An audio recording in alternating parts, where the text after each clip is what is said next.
Radio Republik Indonesia Cirebon dengan berita daerah. Proaktif dalam hal e-merchant atau online ya, jadi penjualan tiket online ataupun penjualan promosi-promosi online. Permintaan produk-produk yang kreatif, jadi si UMKM ini perlu menciptakan kreativitas, kemudian kualitas ya dari produk-produk yang dia jual sehingga memiliki daya saing yang tinggi.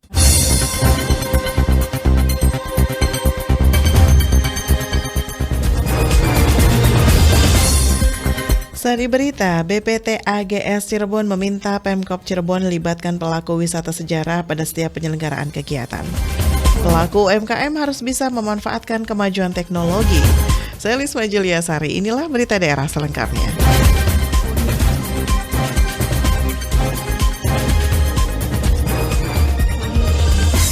Badan Pengelola Taman Air Gua Sunyaragi (BPT AGS) Cirebon meminta pemerintah kota untuk libatkan pelaku wisata sejarah pada setiap penyelenggaraan kegiatan. Jadi semuanya justru melibatkan swasta. Ini yang justru kami harapkan agar kegiatan-kegiatan tersebut bisa berkolaborasi dengan pengelola objek wisata sejarah. Pemerintah daerah Kota Cirebon diminta untuk melibatkan pelaku wisata sejarah pada setiap penyelenggaraan kegiatan. Permintaan itu diungkapkan Kepala Badan Pengelola Taman Air Gua Sunyaragi (BPT AGS) Cirebon, Eko Ardi, kepada RRI kemarin. Eko Ardi mengatakan selama ini pemerintah hanya melibatkan pihak-pihak swasta sebagai tempat pelaksanaan kegiatan. Padahal tempat wisata sejarah sejak lama telah ada sehingga patut dimanfaatkan sekaligus sebagai upaya promosi kepariwisataan khususnya wisata sejarah. Selama ini BPT AGS Cirebon melakukan swadaya mandiri dalam promosi maupun penjualan tiket. Kami Badan Pengelola Gua Sunyaragi juga berharap adanya Pemkot Kota Cirebon ikut proaktif dalam hal e-merchant atau online ya, jadi penjualan tiket online ataupun penjualan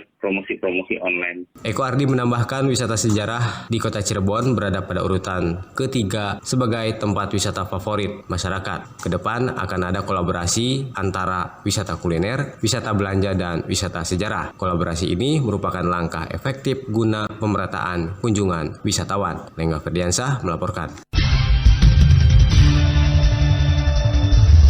Dinas Ketahanan Pangan, Pertanian, dan Perikanan DKP 3 Kota Cirebon berupaya melibatkan produksi daging sapi untuk kecukupan konsumsi masyarakat. Salah satu caranya dengan mencatatkan kelahiran 2 ekor sapi Belgian Blue. Jenis sapi potong dari Belgia ini dinilai bisa meningkatkan produksi daging sapi di Indonesia yang tengah dikembangkan Kementerian Pertanian. Kepala Bidang Pertanian dan Peternakan DKP 3 Kota Cirebon, Iin Inayati mengatakan, sapi Belgian Blue merupakan salah satu sapi terbaik di Eropa dan jenis ini keturunan baru yang masuk ke Indonesia. Keberhasilan kelahiran 2 ekor sapi Belgian Blue di Peternak Argasunya Kecamatan Harjamukti Kota Cirebon mendorong inseminator dan pengawas bibit ternak DKP 3 untuk mengembangkan kembali inseminasi buatan atau kawin suntik dengan bibit Belgian Blue. Puskesmas Cibogo, Walet, Kabupaten Cirebon sangat mengapresiasi antusias masyarakat untuk mensukseskan pelaksanaan Bulan Imunisasi Anak Nasional BIAN. Kepala Puskesmas Cibogo, Haji Kasmira, kepada RRI mengatakan, dari pemantauan ke sejumlah posyandu di wilayah kerja Puskesmas Cibogo, pelaksanaan BIAN berjalan dengan sesuai harapan dan tidak menemukan kendala yang berarti. Ia mengapresiasi untuk posyandu yang kreatif dengan membuat dekorasi menarik hingga membuat anak-anak tertarik mengikuti imunisasi. Haji Kasmira menambahkan, salah satu kendala yang ditemui di lapangan yaitu ketika anak harus mendapatkan 2 kali suntikan imunisasi sekaligus, sehingga pihaknya mensiasati dengan menjeda imunisasi dan dialihkan saat pelaksanaan posyandu berikutnya. Ia berharap setiap anak yang menjadi sasaran pada program BIAN bisa mengikuti imunisasi karena imunisasi yang lengkap sangat penting untuk membentuk kekebalan tubuh pada anak. Pelaku UMKM harus bisa memanfaatkan kemajuan teknologi.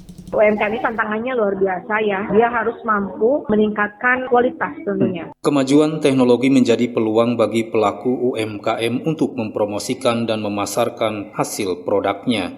Hal tersebut disampaikan pengamat ekonomi yang juga pengurus Ikatan Sarjana Ekonomi Indonesia ISEI Cabang Cirebon, Dewi Padmasari, saat dikonfirmasi RRI terkait peluang UMKM di era digitalisasi.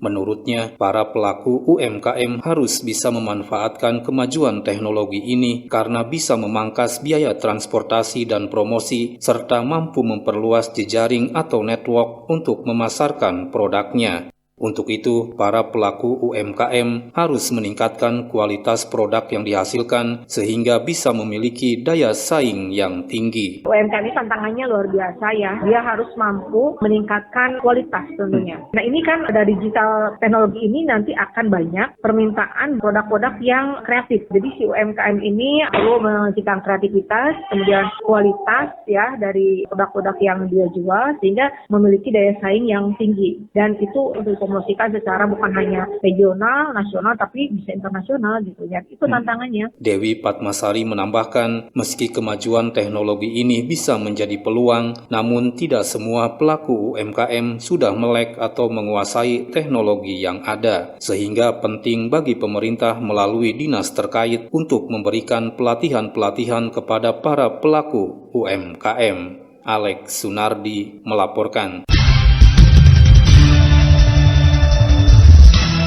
Pemerintah daerah Kabupaten Majalengka tengah konsen mencarikan lahan untuk lokasi lembaga permasyarakatan Lapas kelas 2B Majalengka. Hal ini dikatakan Bupati Majalengka, Haji Karna Sobahi kepada sejumlah awak media.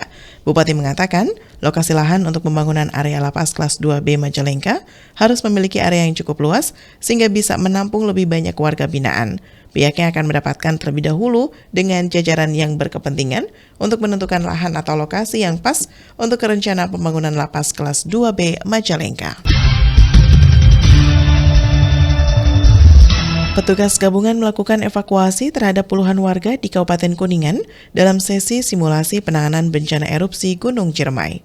Simulasi melibatkan petugas gabungan mulai dari TNI, Polri, BPBD, Satpol PP, Dinsos, komunitas pecinta alam, ormas hingga lapisan masyarakat.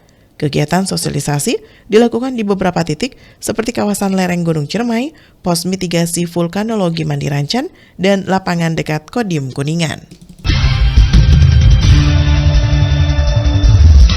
Densus 88 Anti Teror Mabes Polri memberikan pelatihan marketing berbasis online bagi mantan narapidana terorisme Napiter agar mantan Napiter bisa mengembangkan usaha demi menunjang ekonomi mereka. Direktur Identifikasi dan Sosialisasi Densus 88 Anti Teror Polri, Brigjen Pol Arif Mahfudiharto mengatakan pendampingan ini khusus untuk napiter yang sudah memiliki usaha, sehingga produk yang mereka miliki bisa terdaftar di situs belanja online terkemuka di Indonesia. Sebelum di Cirebon, pihaknya sudah mengadakan kegiatan serupa di Jawa Timur dan Jawa Tengah serta Kota Cirebon. Rencananya, kegiatan rutin ini akan terus dilakukan setiap tahun. Cirebon dipilih karena ex-napiter yang memiliki UMKM banyak yang tinggal di wilayah Cirebon dan sekitarnya. Ketua Forum Komunikasi Kuwu Cirebon FKKC meminta seluruh kuwu atau kepala desa dan perangkatnya harus bisa menggunakan anggaran dana desa dengan profesional. Jangan lupa membuat kesepakatan itu dengan BPD dan tokoh-tokoh masyarakat di wilayah desa masing-masing. Itu intinya sih. Musyawarah desa itu adalah sebuah payung hukum. Semangat membangun desa untuk menjadi lebih baik dan maju harus digelorakan oleh seluruh kuwu atau kepala desa dan seluruh perangkat desa di Cirebon. Harapan tersebut diungkapkan Ketua Forum Komunikasi Kuwu Cirebon FKKC Muali kepada RRI. Menurut Muali, salah satu yang utama dalam membangun dan memajukan desa adalah dengan mengelola anggaran dana desa yang diberikan pemerintah secara baik dan profesional untuk membangun desa sebaik mungkin dan demi kesejahteraan masyarakat desa tersebut. Harapan saya dengan setiap tahun dana desa itu ditambah oleh pemerintah pusat, harapan saya kepada teman-temanku kabupaten, tolong taati aturan dan regulasi. Jangan sekali-kali kita sebagai pejabat publik yang paling bawah itu bermain-main di dalam anggaran dana desa. Intinya kalau toh ada situasi kondisi masyarakat yang harus segera dibantu, baik secara kemasyarakatan atau secara fisik, satu jalan. Jangan lupa membuat kesepakatan itu dengan BPD dan tokoh-tokoh masyarakat di wilayah desa masing-masing. Itu intinya sih. Musyawarah desa itu adalah sebuah payung hukum untuk memberikan keyakinan kita bahwa ini harus segera dibangun atau harus segera dilaksanakan. Taati aturan itu saja kepada teman-teman kita, dan insya Allah ke depan kita kubu juga berharap kepada pemerintah daerah, terutama kubu yang baru, untuk diberikan pemahaman, diberikan terkait dengan ilmu-ilmu sistem pemerintahan, supaya jangan sampai kepala desa atau kubu itu langkahnya itu salah. Lebih lanjut, Muali juga berharap seluruh anggota FKKC Cirebon bisa bekerja sama dan berkoordinasi baik dengan pemerintah Kabupaten Cirebon dan pihak lain terkait berbagai hal untuk kebaikan masyarakat desanya masing-masing. Aji Satria melaporkan. UMKM ini tantangannya luar biasa ya. Dia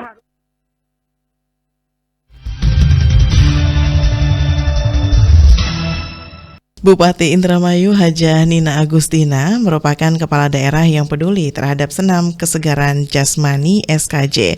Hal ini dibuktikan keikutsertaannya dalam SKJ bersama ribuan pelajar SMP serta senam dipusatkan di halaman SMP Negeri 1 Balongan, Kabupaten Indramayu kemarin.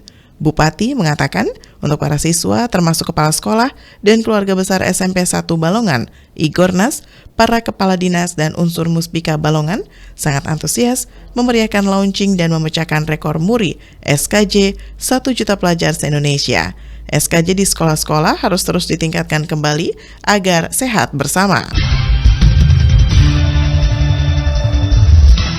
Komisi Pemilihan Umum KPU Indramayu sedang melaksanakan verifikasi administrasi Vermin keanggotaan terhadap 24 partai politik di Indramayu yang dinyatakan lengkap berkas pendaftaran melalui aplikasi Sistem Informasi Partai Politik Sipol.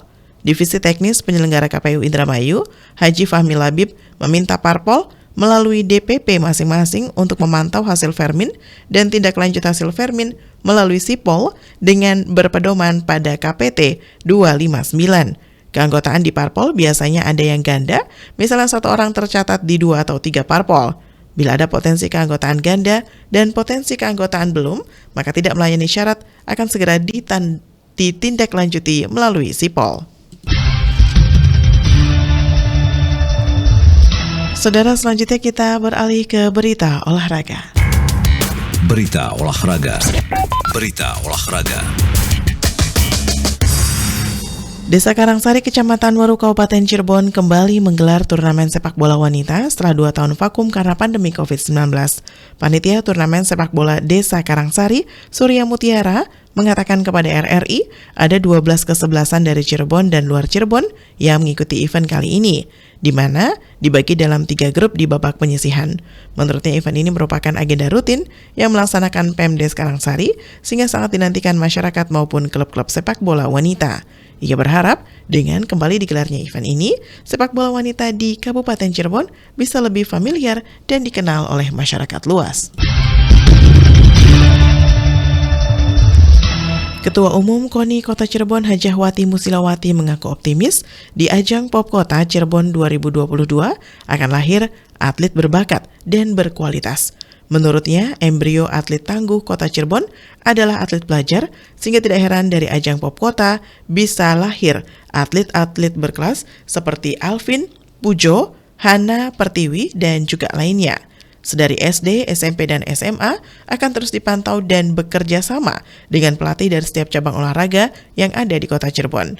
Hajawati berharap semua atlet yang bertarung bisa mengeluarkan kemampuan terbaiknya dan siap menjadi punggawa Kota Cirebon. Saudara, sekian berita daerah kali ini. Terima kasih untuk kebersamaan Anda. Selamat pagi, sampai jumpa. Demikian rangkaian berita aktual pagi ini dalam Buletin Berita Daerah Radio Republik Indonesia Cirebon.